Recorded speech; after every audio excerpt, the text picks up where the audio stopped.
My graham cracker chess pie recipe is easy and delicious by combining three things that go together extremely well: graham crackers, brown sugar, and cinnamon. This dessert is a great example of how sometimes the simple things are the best. Let's go over the ingredients. Of course, you will need graham crackers. For this pie, you will need about a total of 8 ounces or 228 grams of graham cracker sheets. 5.5 ounces or 162 grams will go in the filling and the rest will go on top. You'll see what I mean later on in the recipe video. I'm using plain graham crackers, but if you can find the cinnamon version, that would probably be ideal. And if you live outside of the United States, digestive biscuits are probably the closest thing. I'm also going to use 1 stick of butter, unsalted, 2 large eggs, 1 cup of light brown sugar, as I measure 240 grams, plenty of cinnamon, 1.5 teaspoons.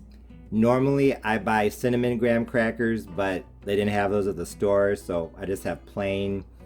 If you have cinnamon graham crackers, then you could probably get away with just 1 teaspoon or maybe 1.25 teaspoons. But I think one of the best parts of graham crackers is the cinnamon, so I want to make sure that this pie has plenty of that. If you cannot have cinnamon, which I know some of my subscribers can't, then I would substitute it for 1/2 teaspoon of nutmeg.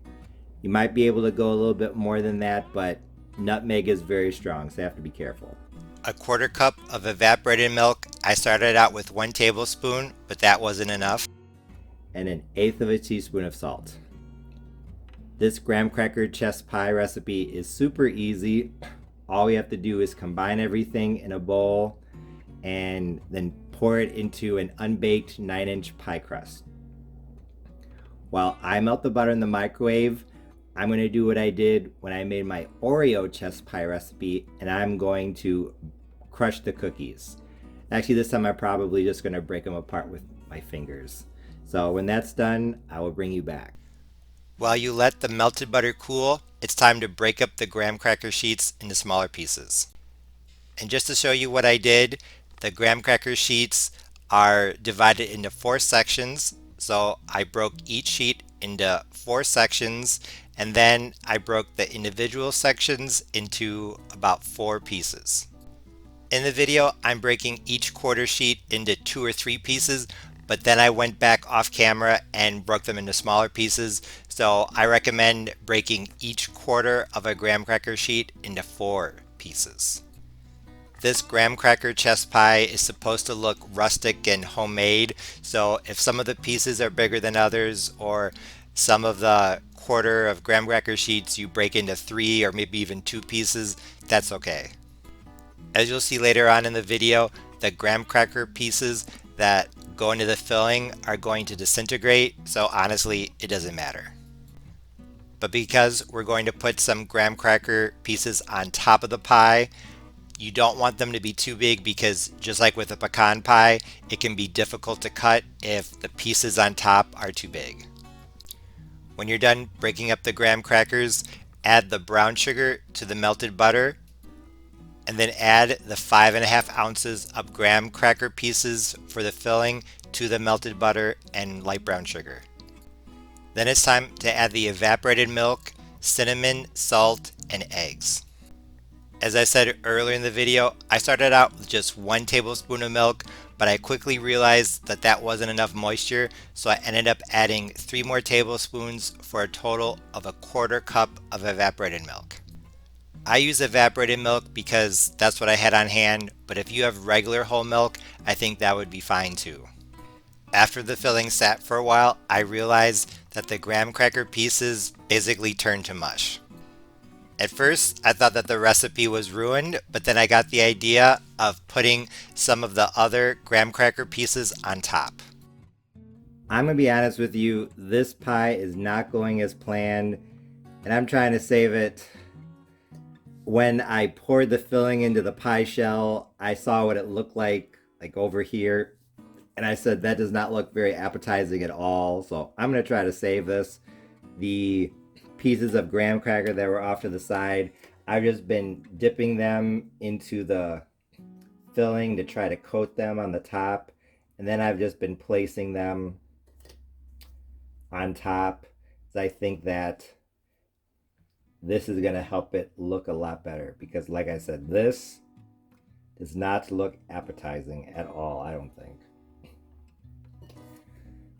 Honestly, I feel like this whole pie might be a mistake. We will see. So like I said, we are going to learn together. But this is a good example of how sometimes things don't work out, and instead of just getting mad and throwing it away, if you have experience in the kitchen, you can save things. And honestly, I think it would have tasted fine. It's just that it didn't look good at all. So I'm going to finish doing this, and then this is going to go into the oven. And this actually works out because now you can tell clearly what type of pie this is. I guess it's kind of like putting pecans on top of a pecan pie. There's no doubt as to what type of pie this is now. This is a graham cracker pie. So I think I have averted a kitchen disaster by thinking on my feet. There we go. So like I said, this pie is going to go into the oven at 350 degrees Fahrenheit uncovered for 45 minutes. My graham cracker chess pie just came out of the oven. It was in at 350 degrees Fahrenheit uncovered for 45 minutes. Can't wait to try this. Like I said earlier in the video, at one point in this recipe, I thought that this pie was going to be a total failure, because the filling just didn't look appetizing at all. But when I pulled the pie out of the oven, I realized that my quick decision to put some pieces of graham crackers on top was a very good idea. Aesthetically, I think it saved the pie from having a very unappealing look. And when I cut into it and took the first bite, I knew that I definitely found something, because my graham cracker chess pie was absolutely delicious. The filling tasted exactly how you would expect. Graham crackers, but with a good amount of cinnamon. And although on its own, the filling might not look that appealing, the taste was very good. I especially like the texture. It's very hard to describe, but it had a smooth, velvety creaminess that was actually really pleasant. And the graham cracker pieces on top of the pie stayed crisp, so combined with the smooth, creamy filling, it was a great combination of not only flavors, but also textures.